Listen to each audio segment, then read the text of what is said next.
اعوذ باللہ من الشیطان الرجیم بسم اللہ الرحمن الرحیم الحمد للہ رب العالمین وصلی اللہ علی سیدنا و نبینا محمد و آلہ الطیبین الطاہرین۔ ہماری بات کتاب شریف بدایت الحکمہ کے اندر تھی، جس کے اندر بحول قوہ الہی مرحلہ اولیٰ کے مباحث اور اس کے فصول کو علامہ طباطبائی رحمۃ اللہ علیہ کی بیانات کی روشنی میں ہم نے ملاحظہ کیا۔ اس کے بعد علامہ طباطبائی رحمۃ اللہ علیہ مرحلہ ثانیہ فی انقسام الوجود الی خارجی و ذہنی اس کے اندر وارد ہوتے ہیں۔ مرحلہ دوم کے جو علامہ طباطبائی رحمۃ اللہ علیہ نے فوراً مباحث کلیات وجود یا کلیات مباحث وجود کے بعد سے قرار دیا ہے، وہ بحث وجود ذہنی و وجود خارجی ہے، اور اس کے بارے میں علامہ مفصل طور پہ اس فصل کے اندر جو اس کتاب کی سطح کے مطابق جس حد تک مباحث ضروری ہیں، علامہ بہت ہی مفصل طور پہ ان مباحث کو یہاں پر ذکر فرماتے ہیں۔ حتیٰ اگر مقایسہ کیا جائے اس کتاب کا نہایت الحکمہ کے ساتھ تو چہ بسا یہاں پر علامہ نے بہت ہی تفصیلی طور پہ اس فصل کو پیش کیا ہے۔ نہایت الحکمہ کے اندر اس قدر تفصیل موجود نہیں ہے جس قدر تفصیل اور بالخصوص اشکالات کی شکل میں علامہ نے یہاں پر ذکر کیے ہیں۔ ان میں سے شاید بعض اشکالات وہ کتاب شریف نہایت الحکمہ کے اندر بھی موجود نہیں ہے، لہٰذا اس جہت سے دیکھا جائے تو یہ بحث انتہائی اہم بحث اور انتہائی تفصیلی ترین بحث ہے جو اس کتاب کے اندر علامہ نے ذکر فرمائی ہے۔ شاید ممکن ہے کوئی یہ کہے کہ یہاں پر اس قدر تفصیل کے ساتھ مباحث وجود ذہنی کو ذکر کرنے کی ضرورت نہیں تھی، لیکن بارکیف علامہ نے یہاں پر مفصل طور پہ اس بحث کو ذکر کیا ہے۔ یہاں پر اس سے پہلے کہ ہم خود علامہ کے متن اور انہوں نے جو مباحث پیش کی ہیں اس کے اندر وارد ہوں، کچھ امور، کچھ سوالات اور کچھ مقدماتی مطالب کی جانب توجہ ضروری ہے کہ اگر ان کی طرف توجہ رکھتے ہوئے ہم اس مرحلے کے اندر وارد ہوں تو یہاں پر اپنے مقصد اور اس فہم عمیق جس تک علامہ ہمیں پہنچانا چاہتے ہیں بہت ہی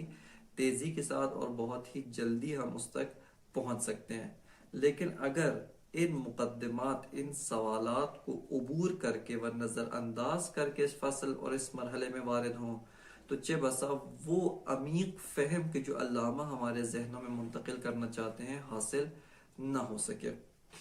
لہٰذا یہاں پر اس سے پہلے کہ ہم خود مرحلے کے اندر وارد ہوں، اس کے بعض سوالات یعنی سوالات اور مطالب کی شکل میں اس مرحلے کو تقسیم کرتے ہیں اور اس کے مباحث کو انشاءاللہ تعالی آگے بڑھائیں گے۔ البتہ ممکن ہے کہ یہ جو مطالب آپ کی خدمت میں عرض کیے جا رہے ہیں از لحاظ ترتیب ذکری، ان کی ترتیب میں ممکن ہے کوئی اختلاف کرے کہ یہ مطلب آپ نے بعد میں ذکر کیا جبکہ ممکن ہے پہلے ذکر کیا جا سکتا ہے، لیکن عمومی طور پہ ان کی ترتیب منطقی و ترتیب عقلی کی رعایت کی گئی ہے، لہٰذا اس جہت سے جو ہے وہ یہاں پر مباحث میں ہم وارد ہوتے ہیں۔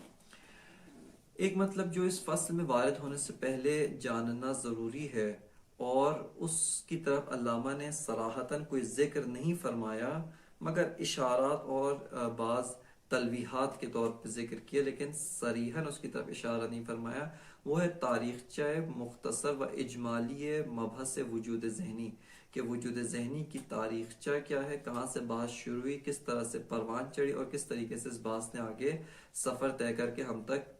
پہنچی ہے۔ اس بحث کو خود تاریخچے کے ذیل میں آپ دو عنوان قرار دے سکتے ہیں۔ ایک خود بحث وجود ذہنی کا عنوان، اس عنوان اور یہ جو ٹائٹل ہے اس نے کیا سفر طے کیا اور کس طریقے سے یہ اصطلاح وجود ذہنی کے طور پہ مستقر ہوا ہے۔ ایک ہے خود مسئلہ وجود ذہنی، یعنی جو مسئلہ وجود ذہنی ہے یہ کہاں سے پیدا ہوا، یہ کس طریقے سے اس نے فلسفے کے اندر بطور سوال اٹھا اور کس طریقے سے آگے بڑھا۔ بس یہ دو عناوین جو ہے وجود ذہنی کے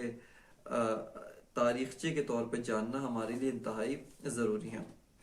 اس کے بعد آتے ہیں اگلا جو مرحلہ بہت ضروری ہے، وہ ہے مبادئ تصوری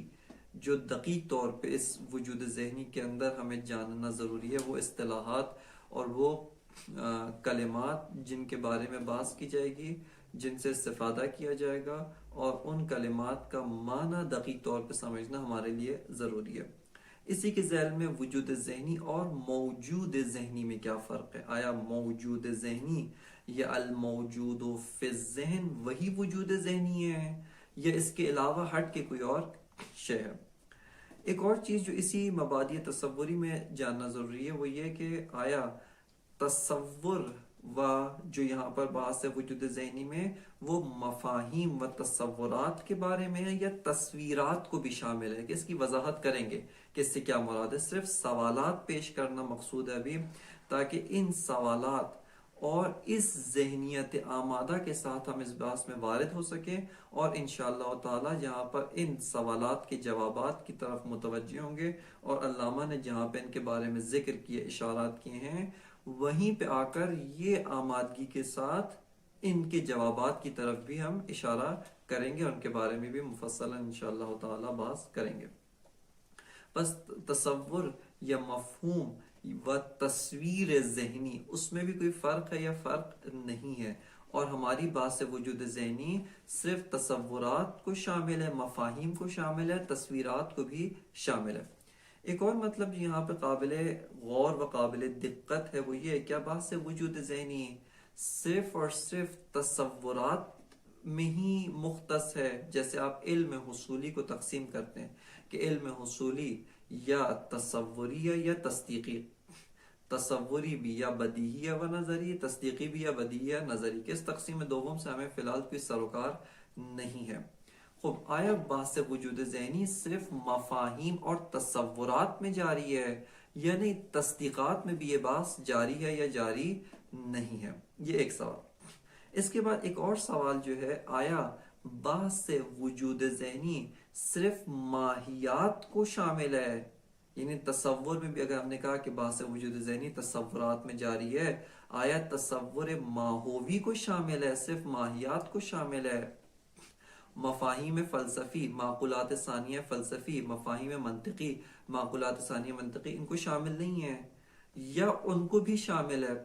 بس یہ ایک اور سوال کہ آیا یہ جو بحث ہے مختص بماہیات ہے یا نہیں؟ تمام مفاہیم، تمام امور، تمام جو دیگر چیزیں ہیں جن کو ہم معقولات ثانیہ فلسفی یا منطقی کے طور پہ پہچانتے ہیں، ان سب کو بھی بحث شامل ہے۔ اس کے علاوہ جو اب آتے ہیں کہ اس مسئلہ وجود ذہنی کے اندر کتنے اقوال ہیں، اس کے اندر کتنے جو ہے وہ قول ہیں۔ خود وجود ذہنی ایک قول ہے، اس کے رقبہ و رقیب اقوال کون سے ہیں؟ کہ جو رقیب اقوال ہیں ان کو بھی جاننا یہاں پہ ہمارے لیے ضروری ہے، کہ ظاہری طور پہ علامہ نے 3 رقیب اقوال ذکر کیے، لیکن ایک چوتھا جو رقیب قول ہے اس کو علامہ نے ذیل اشکال ششم جہاں پر ذکر کرتے ہیں اس کے ذیل میں اس کو قول کو بھی ذکر فرمایا ہے۔ اس مسئلے کے اندر قول حق کون سا قول ہے جس کو حکماء نے قبول کیا ہے، اس کے اوپر استدلال و براہین موجود ہیں؟ یہ قول حق جو ہے وہ کس قسم کا قول ہے؟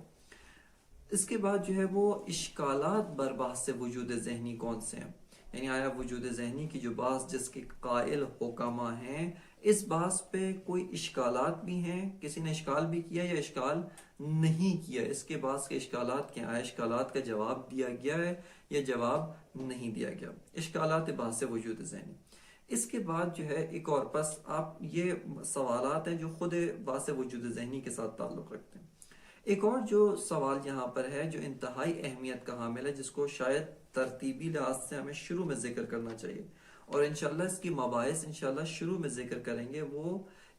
وجود ذہنی کی بحث کا جہت ہستی شناسانہ و جہت معرفت شناسانہ، یہ دو جہات، یہ دو جو امور ہیں، یہ جو دو جوانب ہیں، ان کی طرف جداگانہ طور پہ ہمیں توجہ کرنے کی ضرورت ہے۔ ایک اور مطلب جس کو سوال کے طور پہ یہاں مطرح کیا جا رہا ہے وہ یہ ہے کہ یہاں پہ علامہ طباطبائی رحمۃ اللہ علیہ وجود ذہنی کے بحث کو پیش کر رہے ہیں۔ مرحلہ 11 یعنی 11ویں مرحلے کے اندر، جس میں علامہ علم و عالم و معلوم کی بحث کریں گے، وہاں پر دوبارہ علم کی بحث مطرح ہوگی، وہاں پہ دوبارہ علم کا عالم کے ساتھ کیا تعلق ہے، علم کا معلوم کے ساتھ کیا تعلق ہے، عالم کا معلوم کے ساتھ کیا تعلق ہے، کیسے علم تشکیل پاتا ہے وإلی آخر، یہ مباحث ان کا وجود ذہنی کی بحث کے ساتھ ان کا کیا ارتباط ہے، کیا تعلق موجود ہے۔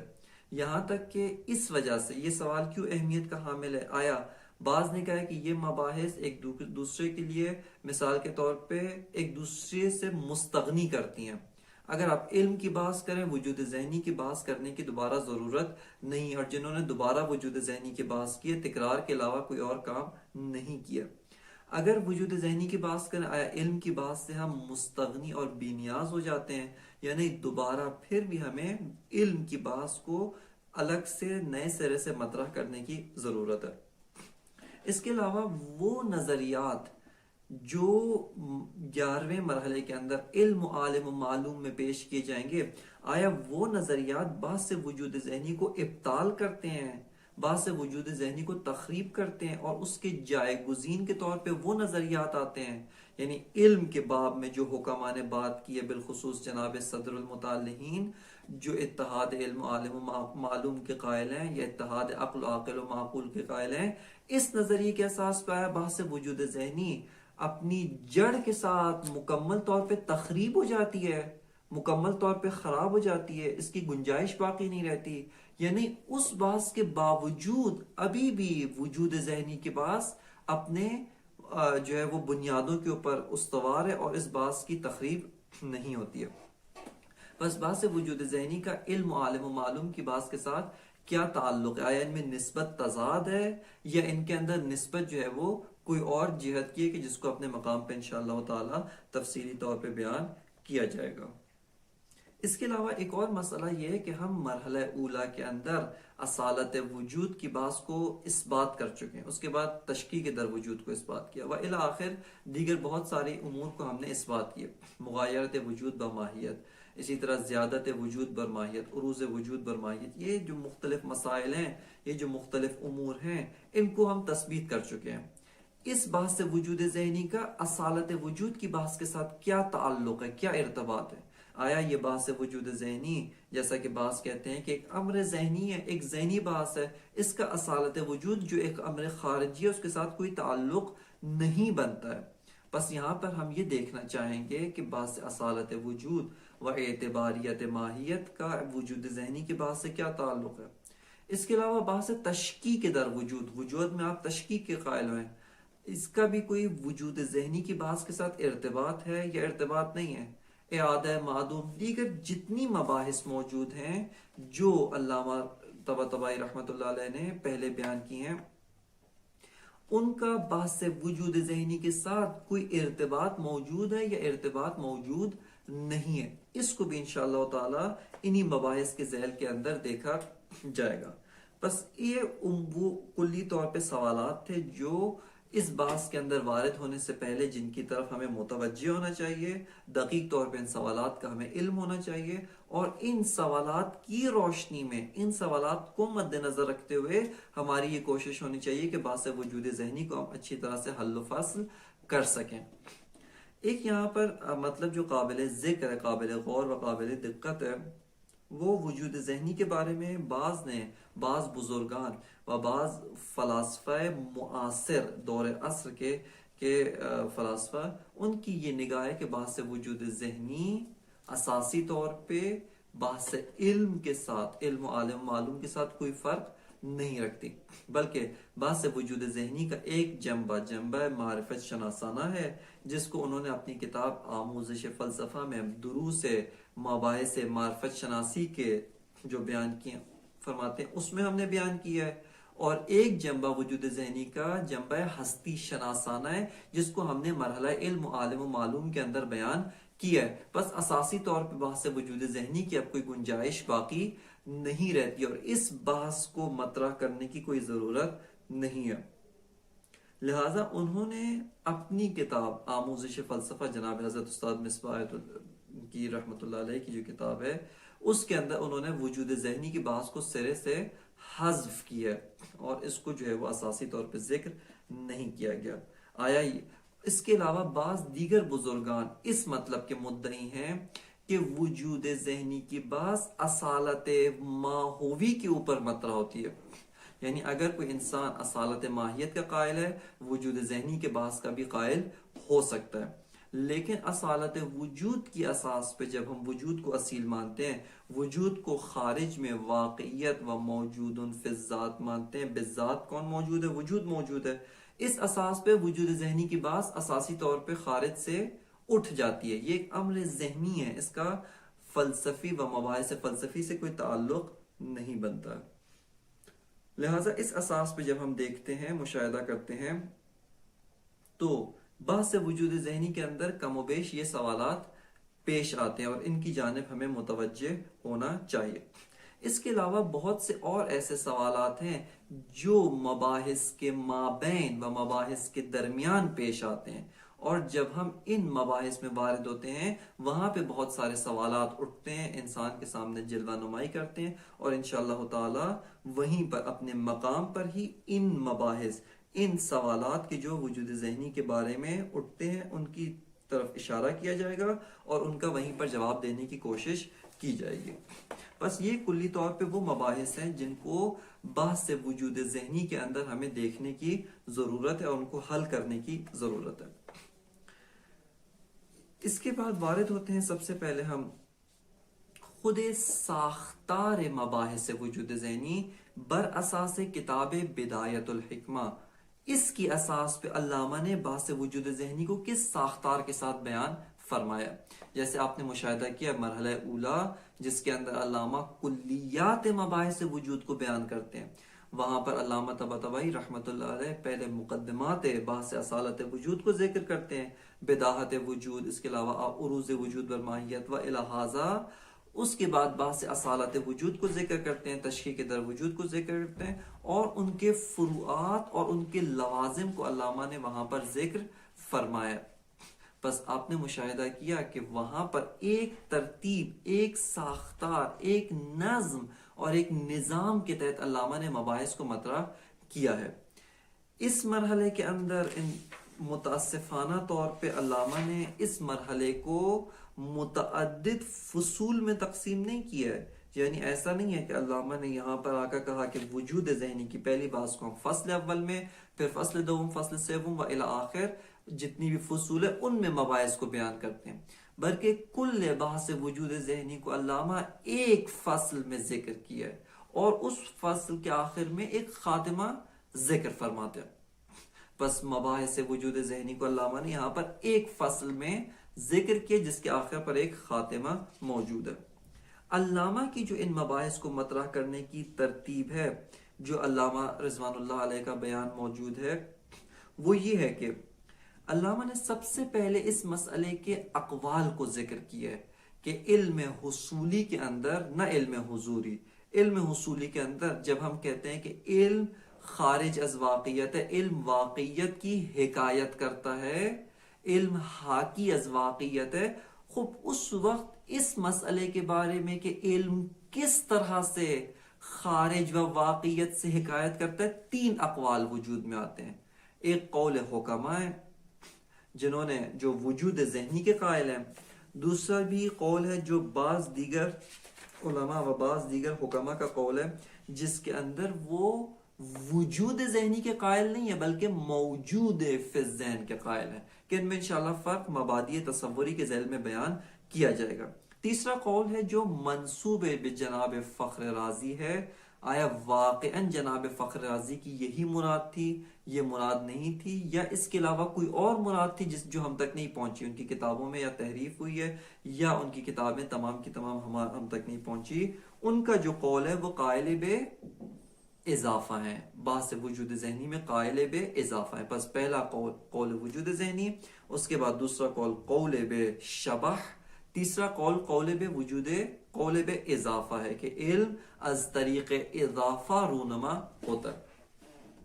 یہیں پہ ایک اور نقطہ جس کی جانب توجہ ضروری ہے کہ جب علامہ، چونکہ ابھی ہم آپ کے سامنے علامہ کی ترتیب بیان کر رہے ہیں، وہ سوالات اپنی جگہ پہ کہ ان سوالات کو انہی مباحث کے ذیل میں حل کرنا ہے، ان سوالات کو جداگانہ طور پہ ہم حل نہیں کریں گے، بلکہ انہی مباحث یہ جو علامہ نے یہاں پر ذکر کیے انہی کے لابلا انہی کے ذیل میں بین السطور یہ ان سارے کے سارے مباحث و سوالات کا ہمیں جواب دینا ہے۔ علامہ کی جو ترتیبہ ساختار ہے وہ آپ کی خدمت میں ابھی بیان ہو رہا ہے کہ اس کے اندر علامہ نے سب سے پہلے اقوال در مسئلہ علم حصولی کے بارے میں جو اقوال ہیں ان کو ذکر کیا ہے۔ ایک قول حکمہ ہے جو قائل بے وجود ذہنی ہے، بعض قائل بے موجود فی الذہن ہے، ایک گروہ جو متکلمین کا گروہ ہے قائل بے اضافہ ہے، جس کے سردار جناب فخر رازی ہیں، یا کم از کم ان کی طرف اس طرح سے نسبت دی گئی یا ان کی جانب سے یہ چیز مشہور ہے۔ لہٰذا یہاں پر ہمیں ان امور کی جانب جو ہے وہ دقت کرنے کی ضرورت ہے۔ علامہ نے جب اقوال کو ذکر کر رہے ہیں، اقوال کی جو تصویر ہے، جو درست فہم ہے، وہ اسی قول کے ذیل میں تفصیل کے ساتھ بیان کیا۔ پس وہ جو پہلا مرحلہ تھا جس کے اندر علامہ یہاں پر اس چیز کو ذکر کرتے ہیں، اقوال کو ذکر کر رہے ہیں، جیسے ہی ایک قول مانند قول حکمہ، مثال کے طور پہ قول حکمہ کو ذکر کرتے ہیں کہ حکمہ اس بات کے قائل ہیں، یہیں پہ اس قول کو تفصیل کے ساتھ بیان کرتے ہیں۔ جہاں قول بالشبہ کو بیان کرتے ہیں وہیں پہ اس قول بالشبہ کی تفصیل کو بیان کرتے ہیں، اور جہاں پر قول باضافہ کو بیان کرتے ہیں وہیں پہ اس قول کی تفصیل کو بھی بیان فرماتے ہیں۔ بس آپ نے مشاہدہ فرمایا کہ پہلا جو حصہ ہے وہ بیان اقوال ہے کہ اس مسئلہ علم، بالخصوص علم حصولی، یہ علم اس کے بارے میں کتنے اقوال موجود ہیں؟ 3 اقوال موجود ہیں، اور ہر قول کے ذیل میں اس قول کے مبادئ تصوری و تصدیقی کی وضاحت کی گئی ہے، اور وہاں پر اس قول کو تفصیل کے ساتھ بیان کیا گیا۔ اس کے بعد علامہ یہیں پر جو ہے دوسرا جو حصہ قرار دیتے ہیں اس بحث کا، وہ ہے ادلہ بر وجود ذہنی۔ چونکہ وجود ذہنی کے قائل حکمہ ہیں، دیگر جو طبقات ہیں، جو اہل فکر ہیں، اہل عمل ہیں، اہل دانش ہیں، وہ اربابان اندیشے ہیں، جو سوچتے ہیں، تفکر کرتے ہیں، ان کے درمیان جو وجود ذہنی کے قائل ہیں، اپنے مدعا کو اس بات کرنے کے لیے کون سے ادلہ پیش کیے ہیں اور کس طریقے سے انہوں نے دیگر اقوال کو رد کیا ہے۔ اسی طرح جو قائل بالشبہ ہیں، قائلین بالشبہ ہیں، وہ کس علت، کس سبب کی وجہ سے شبہ کے قائل ہوئے ہیں، یا جیسے جناب فخر رازی جن کی طرف قول باضافہ جو ہے معروف ہے و منسوب ہے، وہ کن استدلالات اور کس دلیل کے اساس پر اضافہ کے قائل ہوئے ہیں، اور فرماتے ہیں کہ علم جز اضافہ کوئی شے اور نہیں ہے۔ بس یہ مرحلہ جو ہے وہ استدلالات ہے۔ تیسرا مرحلہ جو علامہ یہاں پر ذکر کرتے ہیں کہ یہاں پر مرحلہ قبلی میں استدلالات سے کے تمام ہونے سے پہلے وہ جو اضطرار ہے، جو امر اضطراری ہے، اس کے آنے سے پہلے وہ اس کو ذکر کرنے سے پہلے یہاں پر علامہ 3 استدلالات پیش کرتے ہیں تاکہ حرف حکمہ و مباحث جو حکمہ نے مطرح کی ہیں ان کو علامہ اس بات کر سکیں۔ بس یہاں پر ہماری جو بحث ہے اقوال کے ذیل میں اس قول کی درست مبادئ تصوری و مبادئ تصدیقی اصطلاحات، ان سب کا جو ہے وہ واضح ہونا ہے، اور پھر استدلال کرنا ہے، یہ مقام دوم کی بات ہو، اور اس کے اوپر استدلال و ادلہ پیش کرنے۔ اس کے بعد تتمہ میں علامہ جب وارد ہوتے ہیں، تتمہ کے اندر علامہ رحمت اللہ علیہ وہ اشکالات بر قول وجود ذہنی کو ذکر فرماتے ہیں، یعنی یہ جو قول حکمہ کی جانب سے پیش ہوا ہے اس پہ کسی نے اشکال کیا ہے، کس طرح کا اشکال کیا، آیا وہ اشکال قابل دفاع ہے، اشکال کا جواب دیا جا سکتا ہے، یا نہ وہ اشکال اس کا جواب نہیں دیا جا سکتا، بلکہ آپ اپنا مذہب چھوڑنے پر مجبور ہو جائیں گے۔ مذہب سے مراد مذہب فقہی یا مذہب جو ہے مثال کے طور پہ کلامی مراد نہیں ہے، بلکہ مراد مذہب فلسفی، یعنی آپ یہ جو مشرب فلسفی، اس راہ فلسفی کو طے کر رہے ہیں، ان اشکالات کی اساس پر یہ آپ کا راستہ درست نہیں ہے، پس اس راستے کو کلی طور پہ ترک کر کے ایک اور وادی میں آپ وارد ہوں، جو ہے ایک اور جو ہے وہ قول کو اپنائیں جو قول حق ہو، جو حق کے نزدیک ہو، جو حق تک پہنچاتا ہو، جو ہمارے حق کے اوپر منتہی اور حق کے اوپر ہماری موت کو واقع کرتا ہو، اس تک جو ہے وہ پہنچ جائیں۔ پس جو مرحلہ سوم ہے، یعنی اس مرحلہ دوم کا تیسرا جو مطلب ہے ترتیب کے لحاظ سے، وہ اشکالات بر وجود ذہنی ہے، اور ان اشکالات کے جوابات کے بعض جوابات علامہ نے دوسروں کی زبانی نقل کیے ہیں، یعنی دوسروں نے اس مسئلے سے جب روبرو ہوئے، اس مسئلے سے جب مواجہ ہوئے، انہوں نے کس طریقے سے اس مسئلے کا جواب دیا۔ ایک علامہ اس کا جواب دیتے ہیں اصالت الوجود و اعتباریت الماہیت کے اساس پہ، اصالت وجود اور اعتباریت ماہیت کے اساس پر جو اس مسئلے کے بارے میں علامہ یہاں پر متوجہ ہوتے ہیں اور اس مسئلے کو حل کرنے کی کوشش فرماتے ہیں۔ بس آپ نے مشاہدہ کیا کہ جو ہے ان اشکالات کا کس طریقے سے جواب دیا گیا ہے، اور یہ اشکالات آیا وارد ہیں یا وارد نہیں ہیں، اور اس کے ذیل میں دیگر اور کافی ساری مباحث موجود ہیں کہ انشاءاللہ تعالی آہستہ آہستہ ان مباحث کی جانب اشارہ کیا جائے گا، اور ان کو طول و تفصیل کے ساتھ جس حد تک گنجائش اور جس حد تک ہماری وسع و قدرت ہے اس تک انشاءاللہ تعالی ان مباحث کو ذکر کیا جائے گا۔ یہاں پر سب سے پہلے ہم وارد ہوتے ہیں عنوان مرحلہ کے اندر۔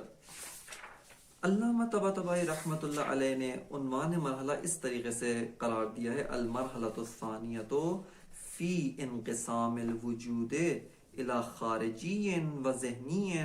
و فیہا فصل واحد، کہ پہلا مرحلہ، مرحلہ اولا یعنی جو اولین مرحلہ ہے، معذرت کے ساتھ مرحلہ ثانیہ یعنی جو دوسرا مرحلہ ہے، جو دوسرے نمبر پہ مرحلہ ہے، اس کو علامہ قرار دیتے ہیں کہ وجود کی تقسیم وجود ذہنی و وجود خارجی میں، کہ بعض وجود وجودات ذہنی ہیں، بعض وجود وجود فی الذہن ہے، بعض وجود وجودات خارجی و موجود فی الخارج ہیں۔ چاہے آپ اس فاعل مدرک یعنی یہ جو درک کر رہا ہے اس کو لحاظ نہ کریں، اس کو کلن ہستی سے حذف کریں، اس کو کلن ہستی سے ختم کریں، وجود خارجی اپنی جگہ پر موجود ہے، لیکن وجود ذہنی اس طرح سے نہیں ہے۔ کیوں؟ چونکہ وجود ذہنی ہمارے نفس میں متقرر ہے، ہمارے نفس میں تقرر پاتا ہے، اس کی ماہیت، اس کا وجود، اس کا جو بھی طریقہ کار ہے جس کے بارے میں ہم دیکھیں گے وہ ہمارے نفس میں تشکیل پاتا ہے، اور وہیں پر جو ہے انشاءاللہ اس کو اپنے مقام پر تفصیل کے ساتھ ذکر کیا جائے گا۔ پس علامہ نے یہاں پر المرحلۃ الثانیۃ فی انقسام الوجود الی خارجی و ذہنی قرار دیا۔ تاریخچہ مسئلہ کے طور پہ اگر ہم دقت کریں کہ یہ جو عنوان مرحلہ ہے، انقسام الوجود الی وجود ذہنی و الی وجود خارجی، یا انقسام الوجود الی خارجی و ذہنی، خود تاریخی لحاظ سے اگر ہم عنوان مرحلہ میں دقت کریں، سب سے پہلے جس شخصیت نے اس بحث کے لیے وجود ذہنی کا عنوان رکھا، وجود ذہنی کا عنوان تلاش کیا اور وجود ذہنی کا عنوان اس کے اوپر، اس مباحث کے اوپر بیان کیا ہے، وہ امام المشککین جناب امام فخر الدین رازی ہیں، کہ جو اپنے فیلسوف ہونے سے زیادہ بطور کلامی و بطور متکلم مشہور ہیں، جبکہ حقیقت میں ان کا جنبہ فلسفی و ان کے اشکالات فلسفی اور ان کے امور فلسفی قابل اعتنا ہے، ان کی جانب توجہ کرنے کی ضرورت کرنی چاہیے۔ انہوں نے مباحث مشرقیہ جلد اول صفحہ نمبر 41 پر ایک مستقل فصل کو قرار دیا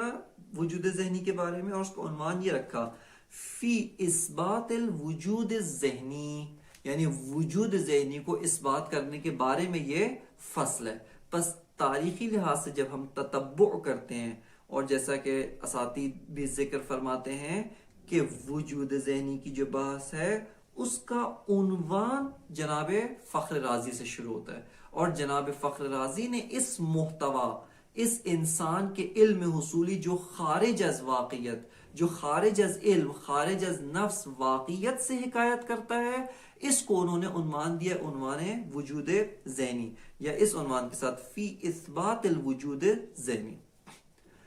جناب فخر رازی کے بعد سے محقق نصیر الدین طوسی یعنی جناب خواجہ طوسی رحمت اللہ علیہ، انہوں نے تجرید الاعتقاد جس کی شرح جناب علامہ یحلی رضوان اللہ نے لکھی ہے، اس کے اندر جس کی شرح کا نام کیا ہے کشف المراد فی تجرید الاعتقاد، صفحہ نمبر 28، اس کے اوپر جناب خواجہ یحلی نے اس بحث کو مطرح کیا ہے. لیکن خود خواجہ طوسی نے اس بحث کو ذکر کیا ہے، اور خود خواجہ طوسی نے اس بحث کے عنوان کو ایک ارتقاء دیا، اس بحث کے عنوان کو ایک مرحلہ و ایک درجہ اوپر لے کے گئے، اور وہ یہ عنوان دیتے ہیں المسألۃ الرابعۃ فی انقسام الوجود الی الذہنی والخارجی. یعنی چوتھا مرحلہ ہمارا اس بارے میں کہ ہم وجود کو تقسیم کر رہے ہیں یا وجود تقسیم ہو جاتا ہے. انقسام الوجود یعنی وجود تقسیم ہوتا ہے، کس چیز میں تقسیم ہوتا ہے؟ الی الذہنی والخارجی، کہ وجود یا تو وجود ذہنی ہے یا وجود خارجی ہے. کہ یہ از لحاظ اصالت وجود بہت ہی عمدہ اور بہت ہی عمیق و بہت ہی دقیق عنوان قرار پاتا ہے. جناب خواجہ نصیر الدین طوسی رحمت اللہ علیہ کے بعد سے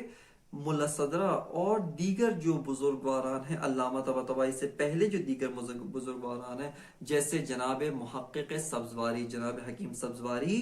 انہوں نے بھی اس طرح سے عنوان قرار نہیں دیا. جناب ملا صدرہ نے بھی اس عنوان کی رعایت نہیں کی، بلکہ انہوں نے یہی عنوان کیا فی اثبات الوجود الذہنی. یعنی انہوں نے بھی وجود ذہنی کو اس بات کیا ہے، لیکن عنوان اس طریقے سے قرار نہیں دیا. فی اثبات الوجود ذہنی عنوان قرار دیا ہے. نہ یہ کہ وجود تقسیم ہوتا ہے خارجی اور ذہنی میں، نہ یہ کہ وجود کے اندر تقسیمات موجود ہیں. اس جہت سے اس طرح سے انہوں نے اس مسئلے کی جانب نگاہ نہیں کی ہے. اور انہوں نے جناب حاجی سبزواری کا عنوان ہے غرر فی الوجود ذہنی. جو غرر ہے یعنی یہ جو حصہ ہے اس مرحلے کا، یا ان کی جو تعبیر کے مطابق اس فریدے کا جو یہ غرر ہے، وہ غرر دربارے وجود ذہنی و اثبات وجود ذہنی ہے. علامہ طباطبائی رحمت اللہ علیہ جب ہمارے لیے بحث وجود ذہنی کو بیان فرما رہے ہیں، ان تمام امور کی جانب علامہ متوجہ ہیں. بلکہ اساسی طور پہ انشاءاللہ محتوی فصل میں ہم ایک دفعہ وارد ہوں، وہاں پر جا بجا آپ کو اس چیز کی طرف تذکر دیا جائے گا کہ اب علامہ کس چیز کی طرف ناظر ہیں، اس کے بعد علامہ کس چیز کی طرف ناظر ہیں، تیسرے مرحلے پہ کس چیز کی طرف ناظر ہیں، وَإِلَى حَاذَا. بس یہاں پر علامہ وہ جو بستر تاریخی یعنی وہ جو سیر تکامل بحث تاریخی، چاہے عنوان ہو چاہے مسائل جو ہے علم ہے، یعنی جو یہ موضوع ہے، یہ جو عنوان ہے، اس کے جو مسائل ہیں، اس کے ذیل میں جو مسائل آتے ہیں ان کے بارے میں ہو، علامہ اس سیر تاریخی و بستر تاریخی کے اوپر بیٹھ کے اور اس کے اندر رہتے ہوئے مباحث کو ذکر فرما رہے ہیں. عنوان جو علامہ نے یہاں پر ذکر کیا ہے وہ عنوان ہے فی انقسام الوجود الی خارجی و ذہنی، کہ وجود جس جہت سے وجود ہے، جس جہت سے وجود، نہ جس جہت سے جسم ہے، نہ جس جہت سے کمیت ہے، نہ کوئی وجود دیگر، نہ وجود عدد، نہ وجود جسم، نہ وجود دیگر، اس سے ہٹ کے وجود اس جہت سے کہ جس جہت سے وجود ہے. یہ وجود تقسیم ہوتا ہے یا وجود ذہنی ہے یا وجود خارجی ہے. پس علامہ فرماتے ہیں کہ یہ جو تقسیم ہے تقسیم مستوفات ہے، تقسیم دائر بین نفی و اثبات ہے، تقسیم ایسی ہے جس کے چنگل سے کوئی شے خارج نہیں ہو سکتی. کیوں؟ چونکہ یا وہ شے وجود خارجی سے متحقق ہے، وجود خارجی کے ذریعے سے موجود ہے، یا وہ شے وجود ذہنی کے ذریعے سے موجود ہے. بس توجہ فرمائیں یہاں پر کہ علامہ اس بستر کی جانب ناظر ہوتے ہوئے اس فصل کا عنوان و اس مرحلے کا عنوان فی انقسام الوجود الی خارجین و ذہنین قرار دیتے ہیں. کہ یہاں پر جو ہے وہ علامہ ظاہراً جناب خواجہ طوسی رحمت اللہ علیہ کی جانب ناظر ہیں، نہ کہ ملا صدرہ، چونکہ ملا صدرہ نے بھی یہی عنوان دیا فی اثبات الوجود الذہنی، کہ ہم وجود ذہنی کو اثبات کرنا چاہتے ہیں، نہ کہ بطور تقسیمات وجود اس بات کو جو ہے وہ مطرح کیا کہ بعض موجودات یا بعض وجود ذہنی ہوتے ہیں،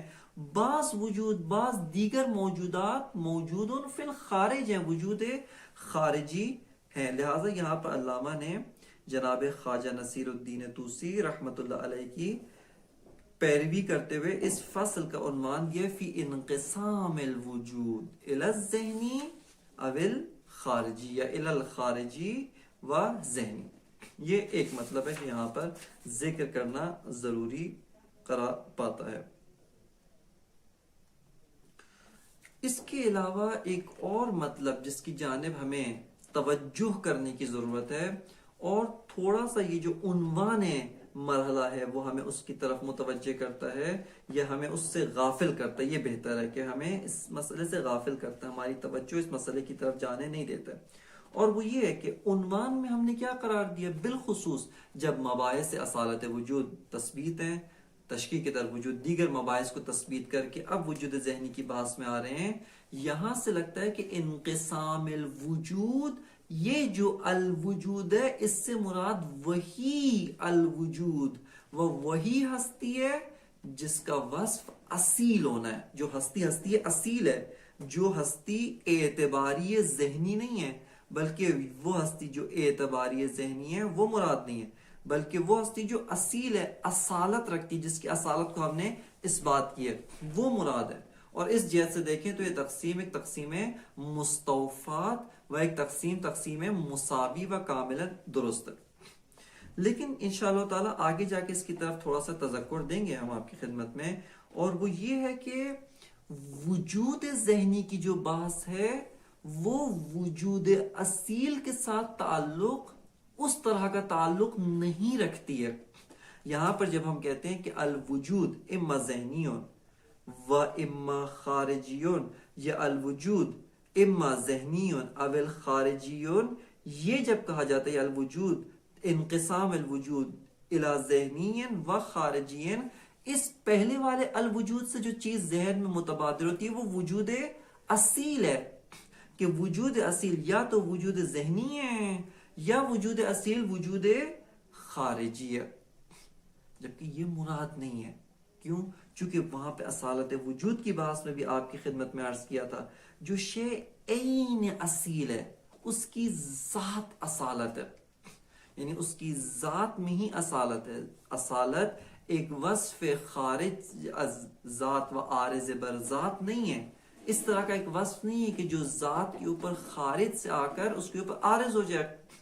اور ذات جو ہے وہ اپنی عمق میں اس وصف سے متصف نہ ہو، بلکہ اصالت وجود کا ایک ایسا وصف ہے کہ وجود اپنی عمق ذات، اپنی عمق ہستی و اپنے عمق حقیقت و تحقق میں اصالت کے ساتھ تعلق رکھتا ہے، اس کے ساتھ گرہ لگی ہوئی ہے۔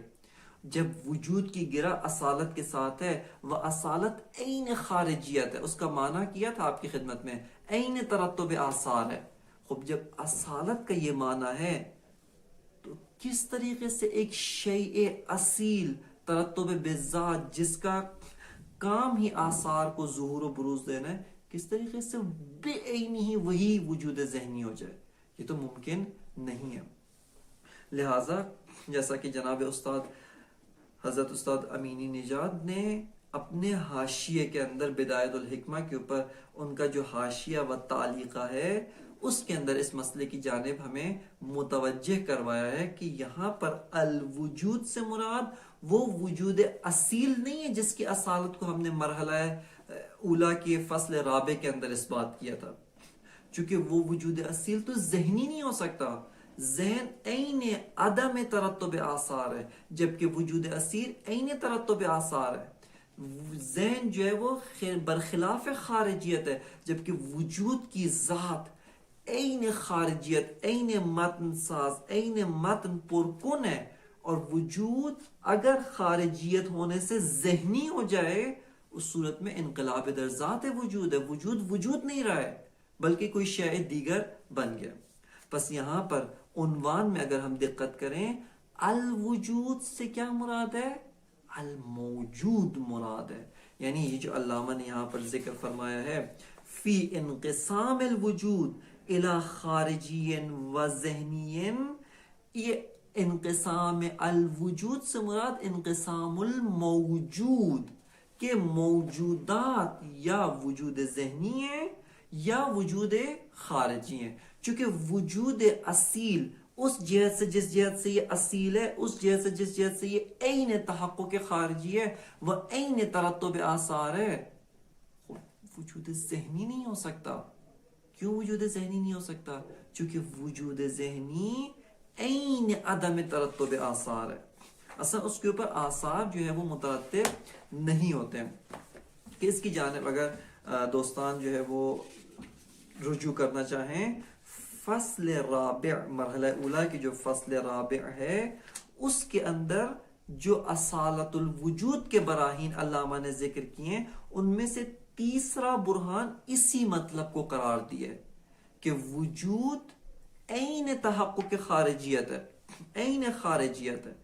جبکہ جو چیز اعتباری ہوتی ہے، اعتباری سے مراد نہ اعتباری ذہنی، نہ جو ذہن سے منقطع، بلکہ اعتباری سے مراد حالت متن ہے، حالت وجود ہے، وصف وجود ہے، نہ یہ کہ عین وجود ہے، اور نہ ہی تحقق خارجی،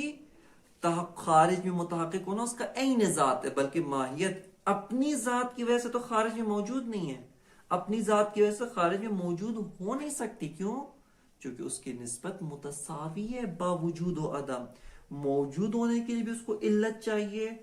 وجود کے ساتھ اس کو ارتباط برقرار کرنا چاہیے. حالت از وجود ہو تو موجود ہوگی، معدوم ہونے کے لیے وجود سے جدا ہو جائے. حالت از وجود نہ رہے، یہ ماہیت معدومہ ہے. پس وہ جو برہان سوم ہے اس کے اندر علامہ ذکر کرتے ہیں کہ وجود ایک ذات ہے جو عین ترتب آثار ہے، نہ یہ کہ ایک ذات ہے جس کا ایک امر خارج از ذات اس کے اوپر کیا طاری ہوا ہے ترتب آثار. یہ ممکن نہیں کہ وہ برہان سوم انتہائی مفید و انتہائی اہم برہان ہے جس کا باعث وجود ذہنی کے ساتھ ایک عمیق و دقیق تعلق موجود ہے. بس آپ کی خدمت میں جو ہے وہ یہ عنوان فصل جو علامہ نے ذکر کیا ہے فی انقسام الوجود الی وجود ذہنین یا الی ذہنین او خارجین، ایک جہت سے یہ عنوان دقیق نہیں ہے. فی انقسام الموجود ہے کہ موجود یا وجود ذہنی یا وجود خارجی. ایک اور مسئلہ جو یہاں پر قابل ذکر ہے جس کی طرف ہمیں توجہ کرنا ضروری ہے، وہ یہ کہ بحث وجود ذہنی کی نسبت پر موضوع علم فلسفہ یعنی الموجود بما ہوا موجود اس کے ساتھ کیا نسبت ہے. خود یہ جو بحث وجود ذہنی ہے اس کا الموجود بما ہوا موجود جو موضوع فلسفہ ہے اس کے ساتھ کیا نسبت ہے. اور خود علامہ کے بیان کی اساس پر کہ موضوع فلسفہ کے بعض عوارض ہیں، عوارض ذاتی ہیں جو کل موضوع پہ حمل ہوتے ہیں بدون ان کے و بغیر اس کے کہ ہم اس موضوع کو مقید کریں، بغیر اس کے کہ اس موضوع کو ہم تخصیص کریں، متعین کریں، چھوٹا کریں، قید لگا کر. یہ جو محمول ہے، یہ جو عرض ذاتی ہے کل موضوع کے اوپر حمل ہوتا ہے، کل موضوع کے اوپر آتا ہے. لیکن وہیں پہ علامہ نے ذکر کیا تھا کہ علم فلسفہ کے بعض معمولات ایسے ہیں جو کل موضوع علم کے اوپر وارد ہوتے ہیں، جبکہ برخلاف برعکس بعض ایسے بھی عوارض ذاتی ہیں جو کل موضوع کے اوپر حمل نہیں ہوتے، جو کل موضوع کے اوپر آ کر جاری نہیں ہوتے، بلکہ موضوع کے ایک حصے، موضوع کا ایک جو ٹکڑا ہے اس کے اوپر یہ احکام جاری ہوتے ہیں. موضوع پہلے تقسیم ہوتا ہے، اس کے دو حصے ہوتے ہیں، ان دو حصوں کے اوپر آ کر جو ہے ایک احکام اس کے اوپر جاری ہوتے ہیں. ایک حصے پر احکام وجود ذہنی، دوسرے حصے پر احکام وجود خارجی ذکر ہوتے ہیں. لہٰذا یہ جو علامہ نے عنوان دیا ہے کہ المرحلۃ الثانیۃ فی انقسام الوجود الی خارجی و ذہنی، یہ علامہ کے اس بیان کے ساتھ بھی سازگار ہے. کس بیان کے ساتھ؟ کہ علامہ شروع میں فرماتے ہیں کہ بعض جو عوارض ذاتیہ وجود ہیں وہ عوارض عام میں وجود ہیں، یعنی کل موضوع فلسفہ الموجود بما ہوا موجود، جس جہت سے موجود ہے، جس جنبے سے موجود ہے، یہ سارے احکام اس کے اوپر آتے ہیں بدون تقسیم موضوع فلسفہ. لیکن بعض انقسامات و بعض تقسیم موضوع فلسفہ کے اوپر بعض احکام آتے ہیں. لہٰذا یہ جو مطلب علامہ یہاں پر ذکر کر رہے ہیں کہ المرحلۃ الثانیۃ فی انقسام الوجود الی خارجی و ذہنی، اس کے بارے میں جو ہے وہ آپ کی خدمت میں عرض کیا کہ علامہ کے اس بیان کے ساتھ سازگار ہے کہ وجود ذہنی و وجود خارجی کی جو بحث ہے کل موضوع فلسفہ کو شامل نہیں ہے، بلکہ ایک جز، ایک حصہ جو علم فلسفہ کا جو موضوع ہے موجود بما موجود، اس کا ایک حصہ نہیں وجود ذہنی، اس کے بارے میں جو ہے وہ بحث متمرکز ہوتی ہے. یہ ایک مطلب. ایک اور مطلب جو یہاں پر اس فصل میں وارد ہونے سے پہلے ہمارے لیے جاننا ضروری ہے وہ یہ ہے کہ جس طرح سے علامہ نے یہاں پر عنوان دیا ہے المرحلۃ الثانیۃ فی انقسام الوجود الی خارجی و ذہنی، جو طالب علم و پڑھنے والا ہوتا ہے اس کی ذہنیت و اس کی توقع یہ ہوتی ہے کہ پہلے وجود ذہنی سے بحث کریں گے پھر وجود خارجی سے بحث کریں گے، یا پہلے وجود خارجی سے بحث کریں گے پھر وجود ذہنی سے بحث کریں گے. لیکن عنوان کے اندر جو چیزیں ہیں دونوں سے اپنے مقام کے اوپر بحث کی جائے گی، یہ توقع و یہ ذہنیت ہوتی ہے. لیکن وارد مرحلہ جب ہوں گے ہم وہاں پر ہم دیکھیں گے علامہ نے ساری کی ساری بحث وجود ذہنی کے بارے میں کی ہے، اساساً وجود خارجی کو ذکر نہیں کیا، وجود خارجی کے بارے میں مباحث کو ذکر نہیں کیا. اس کی کیا وجہ ہے؟ اس کی ایک وجہ یہ ہے کہ دیکھیں اساسی طور پہ علم فلسفہ، جو علم فلسفہ ہے جس کے اندر ہم مسائل ہستی شناسانہ موجود بما و موجود کے جو مسائل اور اس کے جو عوارض ذاتی ہیں ان کی جانب توجہ کرتے ہیں، ان کی جانب ہماری توجہ مبذول ہوتی ہے.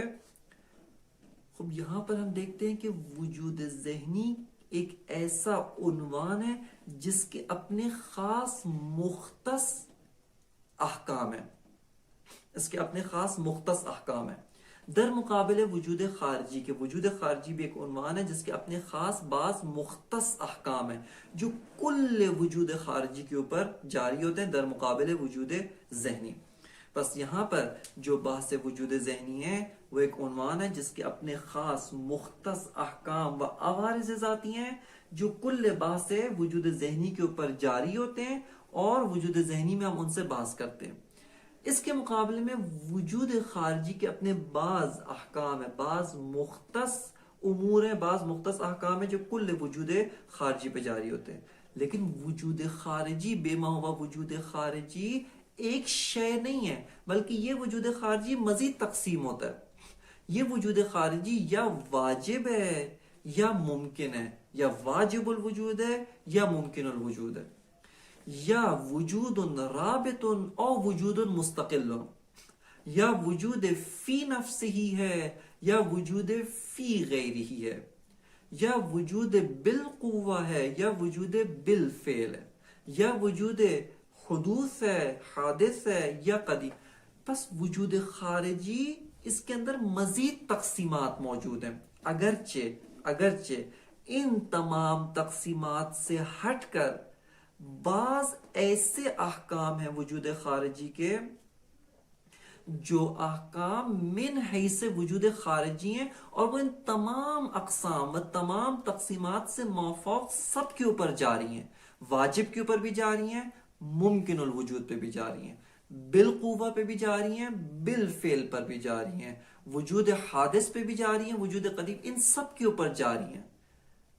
ان احکام کو کم از کم یہاں پر علامہ طباطبائی رحمۃ اللہ علیہ کو متذکر ہونا چاہیے تھا، کم از کم جداگانہ طور پہ ان کی طرف اشارہ فرماتے اور جداگانہ طور پہ ان کو جس طرح سے علامہ نے یہاں پہ وجود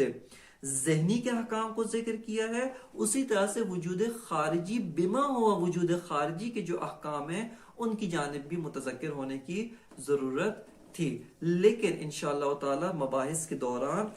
یہاں پر وجود ذہنی کے ذیل میں ہی انشاءاللہ ان کی جانب اشارہ کیا جائے گا اور ان کے بارے میں بحث و گفتگو کی جائے گی. بس یہاں پر ہمارے سامنے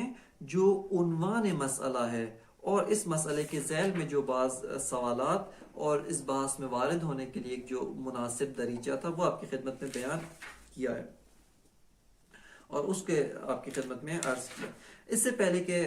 چونکہ وقت تمام ہے، بس ایک نقطہ جو یہاں پر ذکر کرنا ضروری سمجھتا ہوں وہ یہ ہے کہ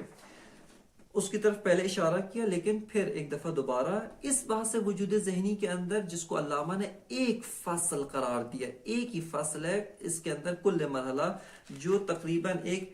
بدون حاشیہ جناب جو کتاب جناب سبزواری کی جو کتاب ہے جو انہوں نے بدایت الحکمہ کی تصحیح و تحقیق کی ہے، اس کے مطابق یہ جو فصل ہے صفحہ 35 سے شروع ہو کر صفحہ نمبر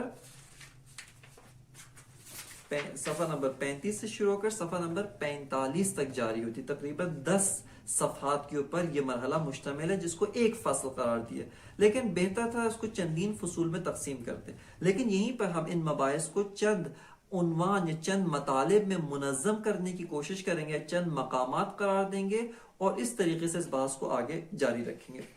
ایک مقام جو اس بحث کا ہو سکتا ہے جس شروع میں یہ ہے وہ ہے اقوال در مسئلہ و تصور و تصویر دقیق از مسئلہ. جو بھی قول ہے، چندین اقوال ہیں، ہر قول کی دقیق فہم، ہر قول میں جو دقیق طور پہ کہا جا رہا ہے صاحب قول اس قول کے ذریعے کیا کہنا چاہتا ہے،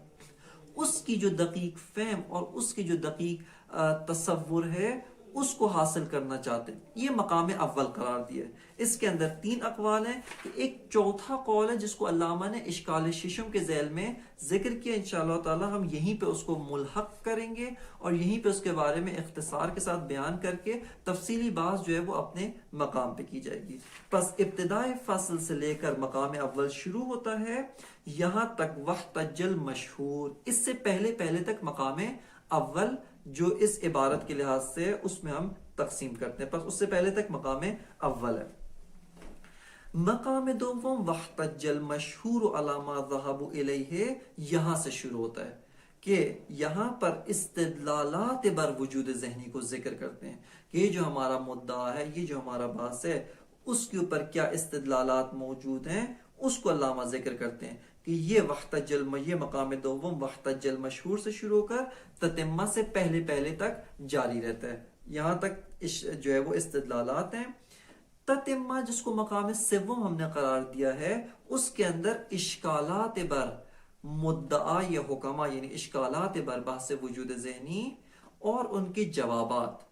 ان کو حل کرنا، مسئلے کو دقیق طور پہ حل کرنا، ان کے دقیق طور پہ جوابات دینا، اس کو ہم نے مرحلہ یا مقام سوم فصل قرار دیا اور اس طریقے سے مباحث کو منظم کر کے انشاءاللہ تعالی ترتیب کے ساتھ ان مباحث میں وارد ہوں گے. اس کے بعد جو اگلی بحث ہے وہ خود تاریخچہ مسئلہ ہے اور اس مسئلہ وجود ذہنی کے اندر فیلسوف کا دقیق طور پہ سوال کیا ہے،